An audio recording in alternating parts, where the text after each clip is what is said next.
Duwang persona ang binawian in buhay sa salpukan ng wing van asin L300 sa Barangay Agos, Pulangi, Albay, alas 11:31 nin aga kasudma. Binisto ang biktima na si Meridian Hila E. Dicano, 47 anyos, residente kang Kagdagat, Kasiguran, Sorsogon, na ipigdeklarang dead on arrival mantang naidara pa sa ospital. Alagad binawian man sa ninbuhay mantang pigtratatar ang biktimang si Virgilio Galor kan banwaan nin Huban. Basado sa investigasyon, haling Sorsogon pasiring sa Manila ang wing van mantang haling Manila pasiring Kasiguran, Sorsogon ang L300. Alagad pag-abot sa lugar kan insidente, nag-overtake ang L300 sa saro pang bihikulo na nauli sa pagkakaokupar kaini sa linya kan wing van na nagresulta sa saindang salpukan. Binisto ang driver kan wing van na si Wilson Escopete E. Alvarado, 28 anyos, single at residente kan Barangay Managanaga, Bulan, Sorsogon. Binisto man ang driver kan L300 na si Jefferson Españo Espededo, 42 anyos, may agum as residente kang Kagdagat, Kasiguran, Sorsogon.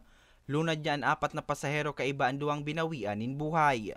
Sabi nila as per witness, so sila mag-opposite direction, papunta ng Manila, papunta ng Sorsogon.